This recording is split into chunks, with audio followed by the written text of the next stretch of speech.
تقدیر کے بارے میں اسلامی عقیدہ ہے وہ ذہن نشین فرما لیجئے۔ صدر الشریعہ حضرت علامہ مولانا مفتی امجد علی قادری برکاتی رحمۃ اللہ علیہ تقدیر کے بارے میں اسلامی عقیدہ بیان کرتے ہیں، اچھی طرح سنیے، ذہن نشین کر لیجئے۔ یہ عقیدہ اگر آپ نے سمجھ لیا، شیطانی سینکڑوں وسوسوں سے بچ جائیں گے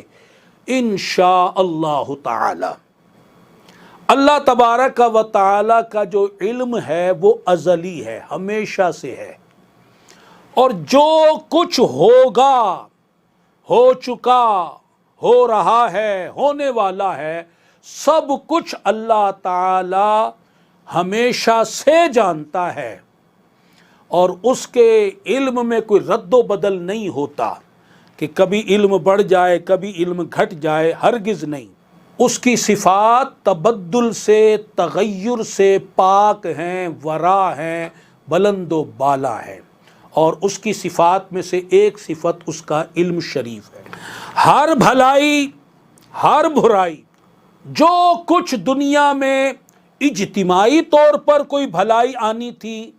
یا اجتماعی طور پر کوئی برائی آنی تھی، برائی جیسے زلزلے کی صورت میں، سیلاب کی صورت میں،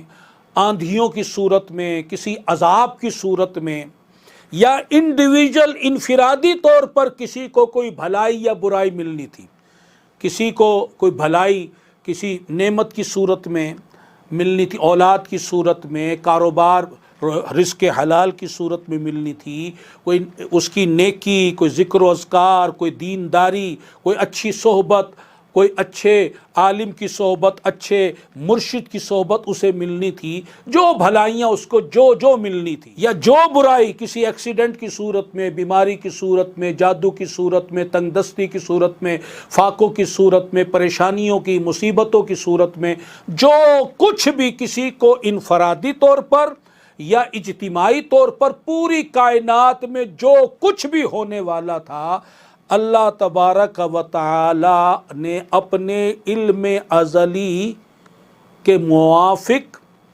مقدور فرما دیا، یعنی جیسا ہونے والا تھا اللہ نے اپنے علم سے جان لیا، اور جو جیسا کرنے والا تھا وہ بھی اللہ تعالیٰ اپنے علم سے جانتا تھا۔ تو اللہ تعالیٰ نے جان رکھا تھا، وہ جانتا تھا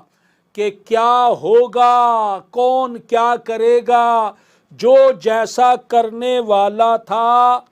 جیسا ہونے والا تھا، اللہ تعالیٰ نے اپنے علم سے جانا اور وہی لکھ دیا۔ اس کو ہم نے کہا یہ تقدیر ہے۔ پھر سن لیں، جیسا ہونے والا تھا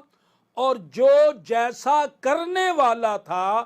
اللہ تعالی نے اپنے علم سے جانا اور اسے لکھ دیا۔ تو یہ نہیں ہے کہ اس نے جیسا لکھا ویسا ہم کو کرنا پڑتا ہے، بلکہ جیسا ہم کرنے والے تھے، جو ہم کرنے والے تھے، وہ کچھ ویسا اس نے لکھ دیا۔ بات سمجھ میں آ گئی؟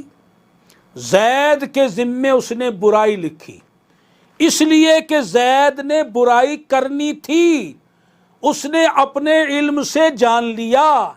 کہ زید نے یہ برائیاں کرنی ہے، یہ بدمعاشیاں کرنی ہیں، یہ بدکاریاں کرنی ہیں، یہ چوری ڈاکے ڈالنے ہیں، یہ اس کو ایکسیڈنٹ ہونے ہیں، یہ اس کے ساتھ آفت آنی ہے، اس کی چوری ہوگی، آگ لگے گی، یہ اس کو نقصان ہوگا۔ وہ اپنے علم سے جان لیا کہ جب یہ زید دنیا میں جائے گا تو ماں کے باپ کی صلب میں جانے سے لے کے ماں کے رحم میں جو کچھ ہوگا، ماں کے رحم سے پھر باہر دنیا میں آنے تک جو ہوگا، اور دنیا میں آنے سے لے کے مرنے تک اس نے جو کرنا ہے اللہ نے اپنے علم سے جان کر لکھ دیا۔ تو اب جو ہم کرنے والے تھے وہ اس نے لکھا ہے۔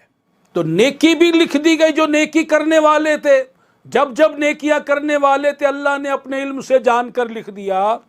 تو اگر زید بھلائی کرنے والا ہوتا تو وہ اس کے لیے بھلائی لکھتا،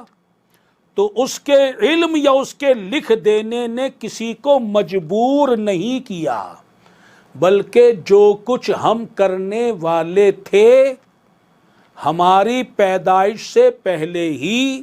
اللہ ہے، اس کا علم ہے، ازلی ہے، ناپیدا کنار ہے، وسیع و عریض ہے، سبحان اللہ، اس نے اپنے علم ازلی سے جان لیا ہم جو کچھ کرنے والے، کہنے والے، جو کچھ ہم سرزد ہم سے ہونا تھا، وہ سب کچھ اس نے جان کر ہماری پیدائش سے ہزاروں سال پہلے ہی لکھ دیا، تو ہم وہی کچھ کر رہے ہیں جو ہم نے کرنا تھا۔ صلو علی النبی صلی اللہ تعالی علیہ وآلہ وسلم۔